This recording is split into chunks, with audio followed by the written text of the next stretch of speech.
Poniendo el Evangelio en práctica. Un programa para aprender a amar a Dios sin miedo, con el Padre Manuel Villalobos. Esta homilía llega a ustedes gracias a los misioneros claretianos de la provincia de los Estados Unidos y Canadá. Iniciamos.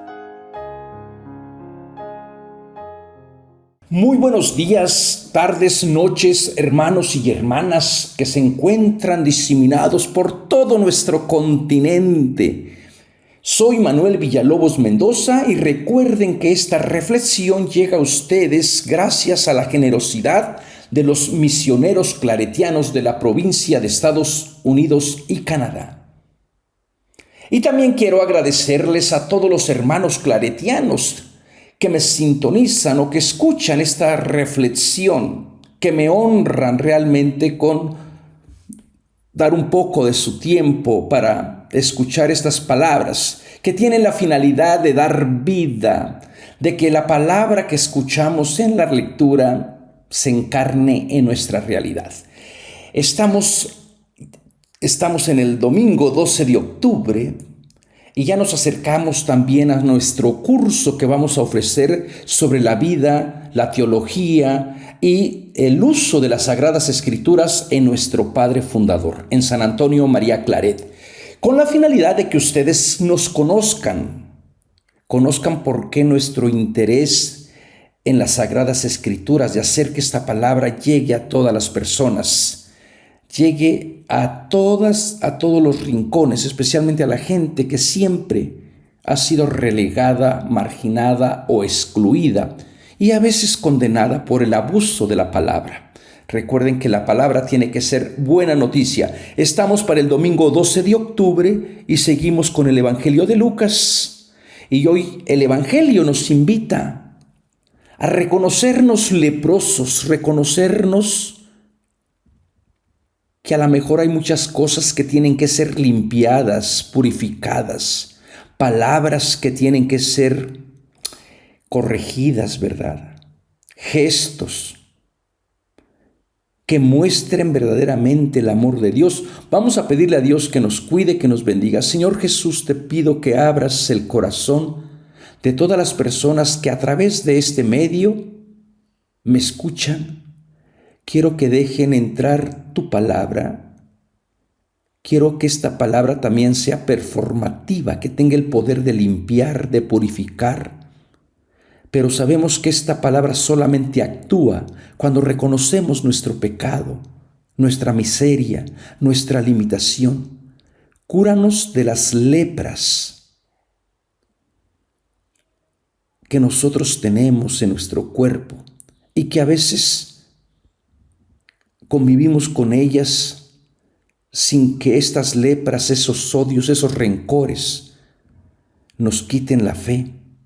Enséñanos que una fe madura es la que se basa en una conversión de un cuerpo libre, de una mirada transparente, de manos limpias que no tengan odio, que no cometan injusticia, que todo nuestro cuerpo quede limpio con tu palabra para poder proclamar tu nombre y dar gloria al Dios de la vida. Amén. El Evangelio, como les decía, está tomado de Lucas 17, 11, 19. Yendo Jesús camino de Jerusalén, pasaba entre Samaria y Galilea. Cuando iba a entrar en un pueblo, vinieron a su encuentro 10 leprosos, que se pararon a lo lejos y a gritos le decían: Jesús, Maestro, ten compasión de nosotros. Al verlos les dijo: vayan a presentarse a los sacerdotes. Y mientras iban de camino quedaron limpios. Uno de ellos, viendo que estaba curado, se volvió alabando a Dios a grandes gritos y se echó por tierra a los pies de Jesús, dándole gracias. Este era un samaritano. Jesús tomó la palabra y dijo: ¿no han quedado limpios 10 leprosos? Los otros 9, ¿dónde están? ¿No ha vuelto más que este extranjero para dar gloria a Dios? Y le dijo: levántate, vete, tu fe te has salvado. Palabra de Dios. Hacemos un momento para que esta palabra que ha sido sembrada en nuestro corazón por la fe, también madure cada vez que la escuchamos y nos comprometa al seguimiento de Cristo. Recuerden que Jesús, seguimos todavía en el viaje, en el camino. Yo creo que a estas alturas ya están cansados de estar sabiendo de este viaje, de este camino. Y uno dice, bueno, pero ¿qué finalidad tenemos nosotros? ¿Qué necesidad de estar escuchando domingo tras domingo que va Jesús de camino, que viene? Recuerden que es algo catequético, para decir que el discipulado no se logra con el primer día, no se avanza escuchando solamente una vez el Evangelio o seguir a Jesús, sino que requiere toda una vida de servicio, toda una vida de ir discerniendo, de ir caminando, de caerse, de levantarse. Entonces va Jesús nuevamente con esta imagen del camino. La dirección es clara, es Jerusalén. Y bueno, dentro del camino aparecen varios personajes, personas se van incorporando. Hoy nos presenta la imagen de la persona del pueblo samaritano. Pero tanto el pueblo samaritano como los otros 9, simbolizado en el número 10, ambos tienen la lepra. Y bueno, si los otros 10, como vamos a ver, los otros 9, representan a Jerusalén, tanto el pueblo escogido está leproso, como también el pueblo samaritano está leproso. A lo mejor puede ser una crítica a que la ley de Moisés, la ley de Levíticos, no es capaz de dar vida. Vamos a ir desmenuzando esta palabra. Primeramente, lo que me gustaría decir, cuando Jesús o en los evangelios se habla de la lepra, tengan en consideración o en cuenta que no está hablando de la lepra que nosotros conocemos actualmente. La lepra que se llama como la enfermedad de Hansen. Creo que fue la persona que lo descubrió. Y no estoy muy seguro, pero creo que la lepra se descubrió en 1800. Pero no estoy muy seguro, así que no me tomen por cierto en esto. Yo tengo la certeza de que vamos a encontrar personas médicas que nos pueden decir acerca de esta llamada mal de Hansen, de esta enfermedad infecciosa crónica causada principalmente por la bacteria de Mycobacterium leprae. Creo que fue como en el 1800. Bueno, entonces a veces es anacrónico hablar de esta lepra. ¿Qué se entiende entonces cuando en la Biblia aparece el término lepra? Bueno, se entiende cualquier enfermedad de la piel que sea anormal, vamos a ponerle esto. Recuerden que el pueblo judío es un pueblo del orden, todo en orden. Si hay un defecto físico, también quedan excluidos, ¿verdad? Todos los excluidos de los que no pueden, según el libro de Levítico, los que no pueden acercarse a ofrecer la ofrenda, el sacrificio. Entre ellos está el ciego, el jorobado, el raquítico, el leproso, el que tiene la piel como en peine, piel reseca, cabello con seborrea, el visco, el enano, el tísico, el jorobado. Bueno, todos estos desechos humanos no pueden acercarse a ofrecer la ofrenda. Seguramente que nadie se podría ofrecer, ¿verdad? Fíjense qué triste que también hasta hace muy poco la Iglesia Católica no admitía, fíjense, estaba en el derecho canónico, no admitía para las órdenes sagradas a una persona que le faltara un dedo o que tuviera algún defecto físico. Incluso en México, en el Seminario de México, a un sacerdote no lo querían ordenar porque era muy feo, porque le decían que le espantaba a la gente. A ustedes les puede dar chiste, pero es cierto. Se llamaba el padre Camacho, una persona muy santa, muy formal. Y bueno, le dijo el obispo: te voy a ordenar siempre y cuando me traigas a otra persona más fea que tú. Y le dijo el padre Camachito: no hay problema. Al otro día fue y le llevó a su hermana. Esto es lo que cuentan, y ahí está una estatua del padre Camacho en el Seminario Conciliar de México, donde yo hice mi formación de filosofía, primer año de teología. Y bueno, yo iba muy bien hasta que me corrieron. Bueno, eso es harina de otro costal. Solamente les quiero decir entonces, volviendo a nuestro tema, que la lepra, como se entiende el día de hoy, no es la enfermedad que nosotros actualmente conocemos. Y por cierto, creo que tampoco no se ha erradicado por 100%, y parece que es muy contagiosa. En Estados Unidos creo que hicieron leprosarios allá en Hawái, allá los pusieron en esas islas, los leprosarios, para que vivieran lejos allá. Bueno, les voy a pedir a las personas que tengan más información, a los expertos, a las expertas, que puedan comentar algo, a clarificar algo acerca de esta enfermedad, si realmente estoy en lo correcto, me pueden iluminar, me pueden ayudar. Entonces, lo que estamos hablando será de algún defecto que puede ser momentáneo, que no, o sea, de la piel, que a veces la piel puede tener alguna infección, ¿verdad? Y que claro, se tiene que separar a la persona, el sacerdote examina y bueno, después se integra otra vez. Entonces, en determinados momentos a veces dicen en México, a veces salió peor el caldo que las albóndigas, porque imagínense, una vez que lo catalogan de leproso, pesa sobre él una condena, hay un estigma.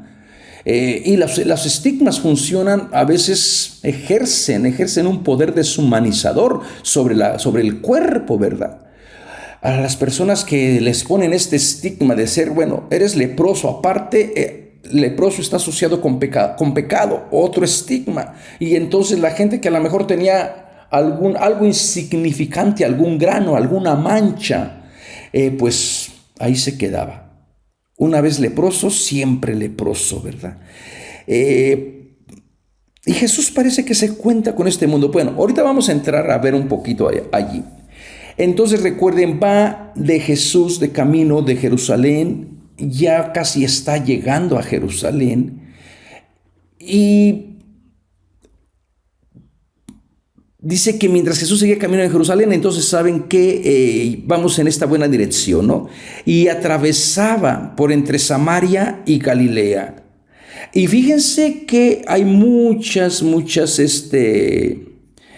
dificultades en cuestión geográfica. Esta frase de por entre Samaria y Galilea, a veces ponen Samaria, otra vez Samaria, de acuerdo a la transliteración, vamos a poner Samaria y Galilea, se ha llamado como ineptitud geográfica de Lucas, porque geográficamente no coincide, y además parece ser que la lectura más fidedigna sería por entre Samaria y Galilea, aunque también hay muchos códices que tienen otras variantes. Algunos dicen en medio de, o sería entre Samaria y Galilea, o en medio de Samaria y de Galilea. Entonces, y también puede dar la intención que Lucas tenga un interés más bien teológico que geográfico.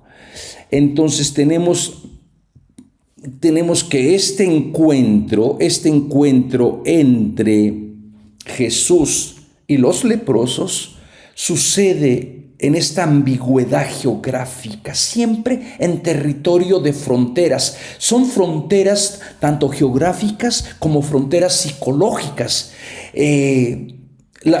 La sociedad agrupó, la religión agrupó a estos leprosos, y estos leprosos parece ser que se van a mover también con este sentido de ley y se mueven también con la confianza en que Jesús tiene poder para curarlos, ¿verdad? Entonces Jesús atraviesa ciertamente, según la narrativa, va atravesando entre Samaria y Galilea, pero ¿de qué región podría tratarse? Esto es lo que queda abierto, ¿verdad? A veces en los judíos que venían del norte de Galilea, que venían de Galilea para no cruzar territorio de samaritanos, daban una vuelta para no contaminarse. Jesús parece que se queda en esa ambigüedad, o por lo menos Lucas nos deja esta ambigüedad para decir: estoy más interesado en ver en los cruces psicológicos, cruces de personas que uno debería de evitar y resulta que ahora salen al encuentro de. Entonces la región de Palestina sale frecuentemente en el libro de los Hechos y tradúcese por Samaria, la denominación hebrea de Somerón, ¿verdad? De allí viene la palabra de Samaria, de Somerón, o de la aramea de Samareyín. Originalmente era el nombre de una ciudad de Samaria, de ahí se transfirió más tarde a toda la región o a toda la provincia. En la época del Nuevo Testamento, esta región comprendía toda la región montañosa entre la llanura del Esdrelón y Israel y la frontera norte de la provincia de Judea. Eso ustedes también lo pueden encontrar en Flavio Josefo, que ahí así es como él también conoce esta región de Samaria. Entonces, principalmente entonces estaba designado para una ciudad, pero luego se designa a toda una región. Y bueno, ya no voy a entrar en temas acerca de las connotaciones negativas de Samaria, ¿verdad? Acuérdense que de allí pues no podía salir nada bueno, así como decían de Nazaret, ¿verdad? Porque era un pueblo maldito, un pueblo que no acepta totalmente la ley de Dios, que solamente se rige por la ley de Moisés, pero no tiene problemas aceptando a los libros de los profetas, ¿verdad? Y entonces también, aparte, pues se ha contaminado la gente. Han entrado en relación con otras culturas, con otros dioses, como va a decir el encuentro que tiene Jesús justamente aquí en el Evangelio de Juan con la mujer samaritana, donde viene el novio a buscar a la novia, pero tiene que saber que esta novia está libre. Por eso le pregunta sobre los maridos, porque se cree que cuando el pueblo de la región de Samaria fue repoblada, vinieron otros dioses, otras culturas con otros dioses, y ellos aceptaron esos dioses, le dieron su fidelidad. Entonces se mezcló la sangre y por eso, entre otras muchas cosas, había estas disputas entre los judíos y los samaritanos. ¿Y qué decir de Galilea? Esta provincia de Palestina se ha mencionado anteriormente en 1.26, 2.4.39, 3.1, 4.14.31. Y bueno, Galilea juega un papel muy importante, la geografía, pero también teológico, acuérdense, sobre la historia de la salvación. Entra entonces Galilea, aunque para Lucas va a ser más importante Jerusalén, pero no puede negar la función que tiene Galilea como el centro también de donde viven los marginados judíos, donde viven los marginados excluidos justamente porque también se contaminaron con la sangre y bueno, estaban en contacto con los paganos. Entonces los del sur siempre miraban a los judíos de Galilea como con recelo, como que no eran verdaderamente hermanos, ¿verdad? Siempre estaba como alejados de Dios. ¿Se acuerdan la promesa de Isaías 8:23? La gente que caminaba en las tinieblas, Galilea de los paganos, el distrito de los paganos. Para esos que vivían en las tinieblas, una luz apareció. Bueno, en la época posetzílica, Galilea era la región norte de Palestina que limitaba con el río Jordán, con la llanura del Esdrelón de Israel, el monte Carmelo, Tolemaida, Tiro y Siria. Acuérdense entonces que esta Galilea también forma un territorio de frontera. Todo esto para entender el contexto realmente de todos los cruces que se dan. Y uno dice: Jesús, ¿por qué estás cruzando fronteras? ¿Por qué no te quedas en el lugar de orden, en el lugar bendecido, en el lugar que Dios quiere, que es con el pueblo de Dios? ¿Para qué te pones en camino? ¿Por qué tienes que entrar en contacto con esta gente indeseable? Con estos que no se puede ni siquiera pronunciar su nombre. Entonces Galilea tiene esta ambigüedad también. Y formaba parte de la tetrarquía de Herodes Antipas, ¿verdad? Y justamente en esta ambigüedad, en estos cruces de margen, de periferia, es donde se encuentra la vida. Yo no me imagino, o quizás nuestro carisma no está hecho para eso. Nosotros estamos tratando de nuestros documentos oficiales, por lo menos en teoría, de ir al margen, a la periferia, a las Galileas, porque es allá donde hay que llevar la buena noticia. Hay que desplazarnos, no reemplazarlos. Siempre hay desplaces de ideas, de pensamiento, de cuerpos. Y a veces la gente dice: ¿por qué dejaron esta parroquia si ya estaba rica? Si ya se podía mantener sola, tenía solvencia económica. Justamente por eso, cuando ya una parroquia es autónoma económicamente, tiene ya sus líderes formados, ya están bien, entonces es tiempo de moverse, es tiempo de ir al margen, es tiempo de desplazarnos, porque este es nuestro carisma. Bueno, entonces en estas ambigüedades le salieron al encuentro. Esto es muy de Lucas. Y sucedió que, como anunciando un acontecimiento extraordinario, ¿verdad?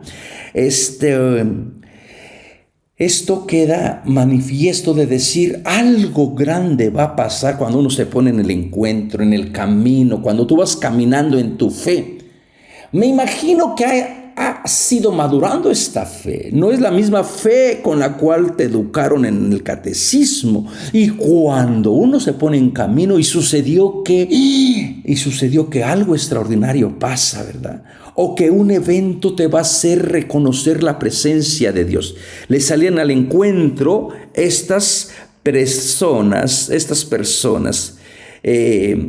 10 personas. Dice literalmente: le salieron 10 varones leprosos. 10 varones leprosos. Deca leproi Andrés. Andrés significa varón, ¿verdad? Aquí está en plural. Da la impresión de que son números completos, tanto 10. ¿Qué importa si fueron? Bueno, importaría a lo mejor si fuera uno. Jesús ha tenido previamente encuentro con personas leprosas. Pero esta historia solamente la tenemos en Lucas. Si tuviéramos que buscar el origen histórico de Jesús en relación a las personas leprosas, yo creo que tendríamos que aceptar de que Jesús hizo algo, curó o entró en contacto con los leprosos, porque esas historias las tenemos en varios evangelios, en varias fuentes. Marcos, por ejemplo, casi desde el inicio del ministerio, narra un acontecimiento extraordinario donde un leproso le suplica a Jesús, se le echa a los pies y le dice: si tú quieres, puedes curarme. Y Jesús extiende su mano y lo toca. Y uno dice: ¿pero por qué lo tocó? ¿Era necesario tocarlo? Y la verdad que no. Bastaba con que lo viese solamente sanado a distancia, como aquí en Lucas. Y después aparece otro Simón el leproso, que facilita una de las comidas más grandes de Jesús en la casa de Betania, donde está todo este simbolismo de la lepra. La Betania, la casa de Betania, que significa Betania, casa de la aflicción, tiene a un leproso, y Jesús entra a esa casa del leproso, de la aflicción, y transforma esa casa de Betania en símbolo de vida, con aquella mujer que unge a Jesús con el nardo puro, ¿verdad? Entonces hay una historia de que Jesús tiene encuentros con leprosos, pero los leprosos o los milagros que Jesús realiza tienen que moverse en fe. Jesús no anda ofreciendo milagros. Los milagros requieren ciertas características para que el milagro suceda. Entonces aquí estamos hablando de 10 leprosos, y 10 no debe de tomarse literalmente, es más bien como un número pleno para decir, bueno, la comunidad está verdaderamente en una situación donde la ley de la pureza los ha enfermado. Toda la comunidad simbolizada en el número 10, o puede ser el número 4, ¿verdad? También tan querido, que son números redondos. En Segunda de Reyes 7:3 tenemos un episodio que dice: junto a la entrada de la ciudad había 4 hombres leprosos. Quizás Lucas esté haciendo una mención a decir, la situación no ha cambiado. Hay una comunidad, 4, 10 son números completos, que está sometida a la ley de la pureza, pero la ley de la pureza no ha sido capaz de darles vida, ¿verdad? Entonces, Jesús comienza cuando iba a entrar en una aldea. No dicen qué aldea, no dice qué ciudad, porque da la impresión de que a Lucas le interesa jugar con esa ambigüedad para decir cualquier ciudad, cualquier lugarcito donde la gente se apegue a la ley de la pureza puede enfermar. Pero es necesario que también la gente salga. Entonces, los leprosos, lo primero que hay que reconocer es de que tenemos a una gente que está enferma, pero no se resigna a estar enferma. Es una gente que necesita y que se da cuenta de que esa enfermedad no puede tener vida. No puede dar vida. Y una vez que la gente reconoce su enfermedad, su lepra, primer momento, reconoces tu lepra para experimentar la compasión, para hacer este camino discipular. Estos comienzan un camino discipular. El hecho de no quedarse sometidos a donde los ha tenido la ley. Acuérdense que la ley los tiene aparte, separados. Y estos también están jugando con esa ley. Se quedan aparte, se paran a lo lejos. No es como el otro leproso de Marcos, donde el leproso entra y se acerca a Jesús, y Jesús se deja tocar, y más bien Jesús toca al leproso. Entonces aquí aparentemente estos leprosos están siguiendo lo que prescribe la ley a distancia, no contaminan a Jesús, no se acercan, entonces, pero se dan cuenta de que la ley de la pureza es insuficiente. Ahora, hablando para nuestra espiritualidad, te das cuenta que a lo mejor llevamos lepras. ¿Qué lepra uno puede enumerar en su vida? Yo puedo decirte mis lepras, mis limitaciones. Yo puedo decirte mi fragilidad, mi vulnerabilidad, que se la pongo delante de Dios y le digo, Señor, si tú quieres, puedes curarme. Pero requiere que uno reconozca, que se haga vulnerable. Y qué difícil es hacerse vulnerable, ¿verdad? Qué difícil es ponerse a los pies de Jesús, suplicarle y decir, mira, tengo esta lepra del odio, del resentimiento.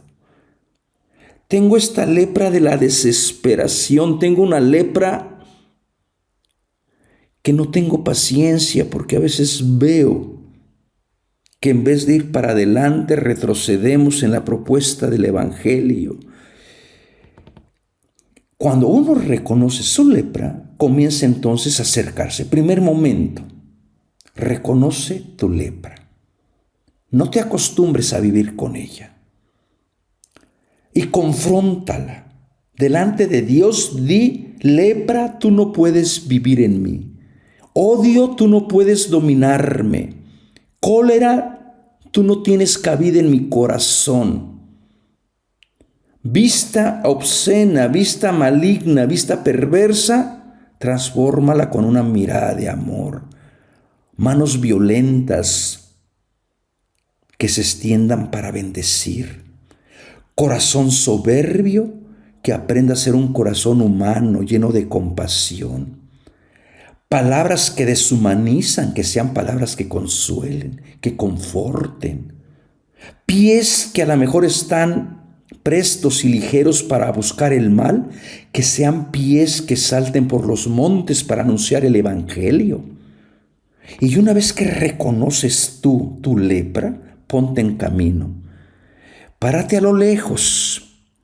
Los leprosos están siguiendo la ley de Moisés. Vean Números 5:23, vean Levíticos 13:46. Y le dicen a gritos, levantaron la voz a gritos. Entonces, no se resignan. El hecho de que por medio de la voz se hacen presente.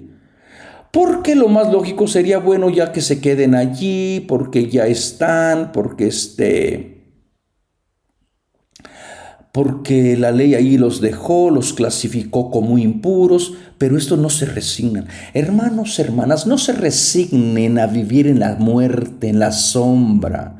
No se resignen a situaciones donde se deshumaniza. No se resignen a cargar cruces que nada tienen que ver con Jesús. Busquen, salgan, griten, dejen escuchar su voz y digan su verdad con amor. Y fíjense cómo dejan escuchar su voz y le dicen Jesús. Y uno se puede preguntar, ¿cómo supieron el nombre? Le dicen Jesús, maestro. Bueno, por allí sabíamos desde el capítulo 4:14, cuando Jesús entró a la sinagoga de Nazaret, dice que su fama se extendía por toda la comarca. Probablemente la gente lo comience a reconocer como sanador, como un taumaturgo, como una persona que cura usando los elementos de la madre tierra, como es la saliva, como es el barro, como son las manos, como es el aceite. Jesús fue muy de tocar a la persona, muy de acercarse a la persona, y a eso a la gente pues le quitó el problema del estigma. Si de pronto toda la vida te han dicho que eres pecador, pecador, pecador, pecador, leproso, leproso, leproso, y de pronto viene Jesús que te escucha, que te hace caso, que te acepta para que lo sigas, porque todo este es un ejemplo de seguimiento. Entonces, el término de maestro, conviene recordar que en el Evangelio, según San Lucas, el apelativo, maestro, aparece exclusivamente en labio de los discípulos. Pero es posible también que este término ya esté siendo utilizado por otra comunidad. Pero parece que guarda más bien este significado de poner también a los leprosos en camino discipular. No importa cuál sea el estado de la lepra, pónganse en camino discipular.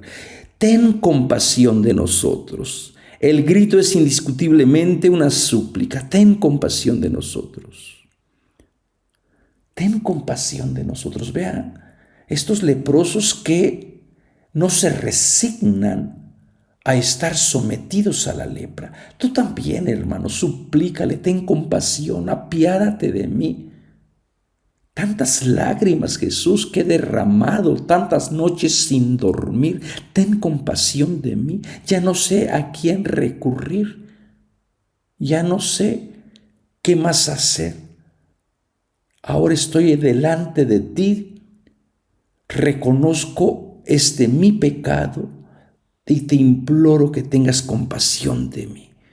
Entonces, hermanos, hermanas, esta actitud discipular son las que tenemos que ir imitando. Pero ¿qué es exactamente lo que le piden? Bueno, para nosotros va a decir, ay, Padre, pues resulta lógico, le piden la curación, pero también le pueden pedir una limosna. Porque también hay gente que se puede acostumbrar a estar con la lepra. Hay gente que dice, bueno, preferible que la gente me tenga lástima. ¿Cuántas personas no conozco yo que prefieren mejor quedarse en la enfermedad, en el sufrimiento, para que, ay, cómo sufre? Tengan cuidado con esas espiritualidades del sufrimiento, que promueven el sufrimiento, que hacen del sufrimiento una virtud. Recuerden que el sufrimiento siempre va en relación a liberación, a Pascua, a tener vida. No se queden decir, ay, para que todo el mundo me tenga lástima. No, nadie te tiene que tener lástima. Te tienen que tener compasión, amor, ternura. Ponte delante de Dios. Hazte vulnerable para experimentar su compasión. Bueno, y les dijo, esta es la primera vez que dice, queden limpios.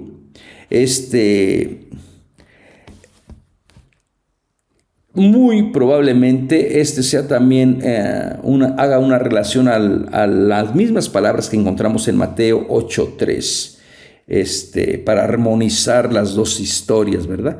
Jesús despide a los leprosos, esto es lo que a mí a veces me llama la atención, sin haberlos curado ni prestado ayuda.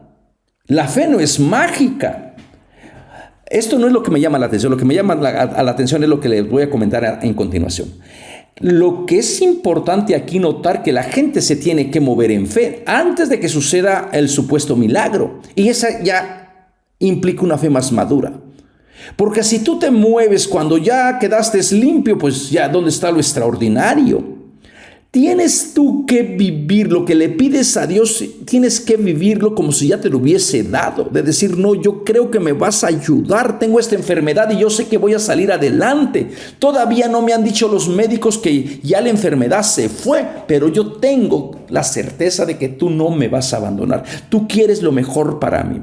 Entonces, y lo que sí me extraña, esto es lo que sí me extraña, que Jesús los mande justamente a cumplir un artículo de la ley de Moisés, concretamente Levíticos 13:39, Levíticos 14:2-4, y uno dice, pero ¿por qué si justamente esa fue la ley que los esclavizó? Esa fue la ley que los sometió a verse como pecado todo ello. Esa fue la ley que los puso en una situación de vida y de muerte. ¿Por qué Jesús tiene que mandarlos otra vez? Justamente con aquel que lo clasificó, lo diagnosticó como enfermo. Jesús probablemente, Lucas, esté jugando con la ley. Y la referencia a los sacerdotes, ve y preséntate a los sacerdotes en plural, no implica necesariamente una dualidad. El sacerdote del turno en el templo de Jerusalén para los judíos y el santuario del monte Gerizim para el samaritano. Entonces, cuando ya juntamos al sacerdote del samaritano y el sacerdote de turno de Jerusalén, entonces sí podemos hablar de plural. Y además dice que eran 10 leprosos, ¿verdad? Entonces, y justamente los manda otra vez con el sacerdote. A lo mejor por medio, qué bueno que no llegaron para decir, ay, es que esto fue para ver que sí la ley funcionaba. No. porque Jesús se tiene que mover con los mismos principios de la ley. Acuérdense que Jesús fue judío, vivió como judío y murió como judío. Entonces, con esta idea de ten compasión de mí, va a traer también a la memoria, ¿se acuerdan? Lucas 16, 17, que nos dice, todo, pero más fácil es que pase el cielo y la tierra que se frustre una tilde de la ley. Este es el Lucas para cumplir la ley. Lucas 16, 17.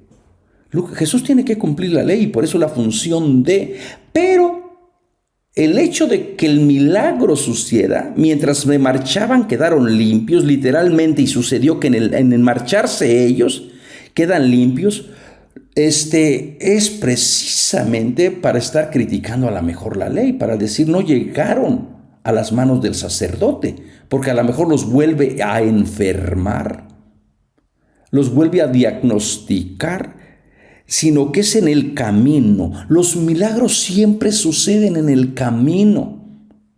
Y esto a lo mejor para nosotros, a la gente que está acostumbrada a ver los milagros solamente de curaciones extraordinarias en el templo o de sentir la presencia en el templo, nos debería de invitar a salir del templo y ponernos en el camino, porque nos estamos perdiendo la posibilidad de descubrir a Dios del camino, del Dios que ofrece salud sin intervención, sin el sacerdote, sin el ministro. Qué bueno que tenemos los medios nosotros ahora del sacramento, donde experimentamos la sanación, la salud, pero no podemos limitar solamente la gracia de Dios a los sacramentos o a la experiencia del templo. Hay que ponerse en camino, porque también en el camino suceden milagros. Díganme, hermanos y hermanas, ¿no son estas buenas noticias de decir, mira qué bonito, en el camino se puede experimentar la salvación? Es más, ni siquiera llegaron los leprosos. No llegaron los leprosos al templo. La curación de los leprosos no es instantánea, no es como arte de magia. Los milagros nunca se desarrollan así. Ustedes están acostumbrados, especialmente acá en Estados Unidos, en una cultura de la rapidez, que el teléfono sea lo más rápido posible, que el internet, dura 2 segundos y ya casi están desesperados. Todo lo más rápido. Igualmente la cultura de la comida, le presionas aquí un botoncito y acá en un minutito ya tienes la torta, la hamburguesa, ya tienes la comida. Contra esa manera de ver la fe, tenemos que decir no. La fe hay que madurarla, hay que aceptarla, hay que reconocer lepras, hay que ponernos en camino, hay que reconocer al maestro, hay que suplicarle. Hay que estar a la expectativa de lo que el maestro diga.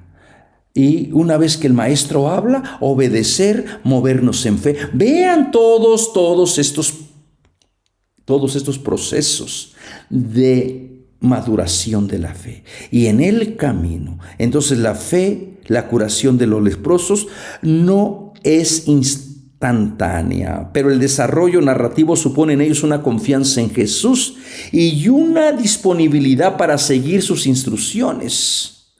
Muy contrario a lo que aconteció en el Antiguo Testamento con la historia de Naamán el sirio y Eliseo, que se narra en 2 de Reyes 5, 10, 12, donde Naamán, el profeta, le mandó decir, báñate 7 veces en el río Jordán, pero Naamán comenzó a decir que no hay mejores ríos en Siria. Bueno, aquí estos 10 leprosos se mueven en fe y es esta fe la que salva. Y es esta fe la que se reconoce solamente. Y de todos los que quedaron leprosos, solamente uno llegó para darle gracias a Dios. Y ese fue el samaritano. ¿Dónde están los otros 9? Probablemente se fueron al templo a seguir condenando, a seguir juzgando. Y este samaritano, fíjense lo que hace cuando se da cuenta, ¿dónde están los otros 9? Cuando se da cuenta que si no ha habido más que una sola persona que se ha dedicado a darle gloria a Dios, el samaritano es el único que ve.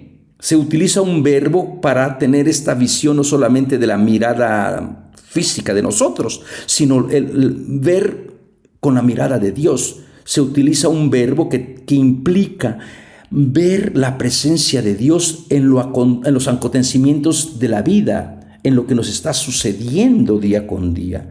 Y una vez que el samaritano ve en el simple hecho de quedar limpio la presencia de Dios, se da media vuelta, se convierte y comienza a seguir a Jesús. Y este es un samaritano. Y solamente este ha descubierto verdaderamente al Dios del camino, al Dios de la vida. Los otros 9, que representan al pueblo de Israel, han sido incapaces de glorificar a Dios, de reconocer en la persona de Cristo al Dios del camino, al Dios que bendice, al Dios que cura. ¿Dónde están los otros 9? ¿Dónde creen que estén los otros 9, hermanos y hermanas? Díganmelo, por favor. Y bueno, se me acabó el tiempo. Y no quiero despedirme sin antes invitarles a que se suscriban a nuestro curso de San Antonio María Claret y las Escrituras. Especialmente a todas las personas laicas, invito a mis hermanos claretianos a que distribuyan esta información y inviten a sus grupos a conocer a San Antonio María Claret. El curso va a estar dirigido por la persona que tiene mucha experiencia, que dirige este curso a todos los claretianos por un mes, al padre Juan Carlos Martos, y él va a ser el guía. Hermanos y hermanas, entren a nuestra página de www.ibicla.org y suscríbanse. Y déjenme en los comentarios dónde están los otros 9. ¿Serás tú el que está glorificando a Dios, que te has convertido, que has reconocido a Dios en lo ordinario? ¿O quedaste atrapado en el templo, en sus normas, en sus liturgias?